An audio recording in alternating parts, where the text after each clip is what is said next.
good morning বন্ধুসকল আমি দৈনন্দিন জীৱনত মাটি বেচা কিনাৰ লগত জড়িত হৈ পৰো গতিকে মাটিৰ ভ্যালুৱেশ্যনৰ ওপৰত নিৰ্ভৰ কৰি মাটি বেচা কিনা কৰাৰ সময়ত কেই টকাৰ দলিল বা ষ্টাম্প পেপাৰ ব্যৱহাৰ কৰিব লাগে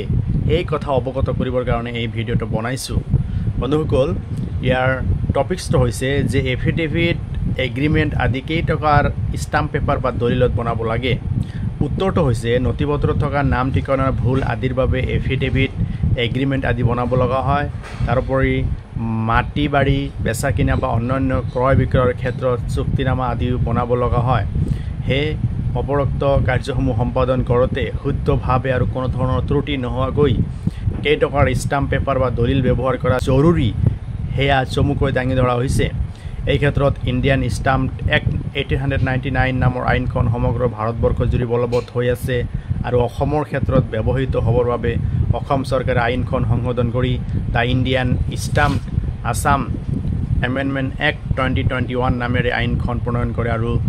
উক্ত আইনখনত অসমৰ মহামহিম ৰাজ্যপালে 9/11/2021 ইং তাৰিখত সই কৰে তেতিয়াৰ পৰাই নতুন সংশোধনী আইনখন সমগ্ৰ অসম জুৰি বলবৎ হৈ আছে অপৰোক্ত আইন মতে তলত দিয়া ধৰণৰ কাম কাজসমূহত কিমান টকাৰ ষ্টাম্প পেপাৰ বা দলিল ব্যৱহাৰ কৰিব লাগিব হেয়া উল্লেখ কৰা হৈছে এফিডেভিট ঘোষণাপত্ৰৰ বাবে 100 টকাৰ দলিল ব্যৱহাৰ কৰিব লাগিব ডিট অফ এগ্ৰিমেণ্টৰ বাবে 100 টকাৰ দলিল ব্যৱহাৰ কৰিব লাগিব ডিট অফ এগ্ৰিমেণ্টৰ বিষয়বস্তু বা হস্তান্তৰকৰণৰ মূল্য 1 লাখৰ পৰা 10 লাখ টকাৰ ভিতৰত হ'লে 1000 টকাৰ দলিল ব্যৱহাৰ কৰিব লাগিব ডিট অফ এগ্ৰিমেণ্ট বা চুক্তিনামা এগ্ৰিমেণ্টৰ বিষয়বস্তু 10 লাখৰ ওপৰত হ'লে 5000 টকাৰ দলিল ব্যৱহাৰ কৰিব লাগিব ডেভেলপমেণ্ট এগ্ৰিমেণ্টৰ বাবে 5000 টকাৰ দলিল ব্যৱহাৰ কৰিব লাগিব অন্যান্য এগ্ৰিমেণ্ট চুক্তিনামা আদিৰ বাবে 100 টকাৰ দলিল ব্যৱহাৰ কৰিব লাগিব দত্তক চুক্তিনামা ডেট মিন্স এডপশ্যন ডিটৰ বাবে 500 টকাৰ দলিল ব্যৱহাৰ কৰিব লাগিব আমি যদি আইনীভাৱে এডপশ্যন ডিট মানে যিবিলাকৰ ল'ৰা ছোৱালী নাই সেইবিলাকে এডপশ্যন কৰিব লগা হয় এডপশ্যন কৰিবলৈ হ'লে এখন চুক্তিনামা এগ্ৰিমেণ্ট বনাব লাগে এজ পাৰ ল সেই এডপশ্যন ডিটটো বনাওঁতে 500 টকাৰ দলিল ব্যৱহাৰ কৰিব লাগিব যিহেতু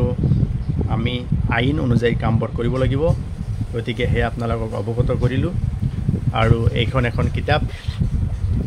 পঞ্চায়ত নিৰ্বাচন অসম পঞ্চায়ত আইন সন্দৰ্ভত জানিবলগীয়া বহু কথা লিখিছে দিলৱাৰ হুছেইন ডেট মিন্স মই নিজে কিতাপখনৰ দাম হৈছে 100 টকা আৰু পোষ্টেল চাৰ্জ হৈছে 60 টকা 60 rupees ডেট মিন্স 160 rupees আপোনালোকে অনলাইন পেমেণ্ট কৰিলে কিতাপখন আপোনালোকৰ ঘৰত যাই পৌঁছিব যদি কাৰোবাৰ লাগে আপোনালোকে কমেণ্ট বক্সত কমেণ্ট কৰিব ধন্যবাদ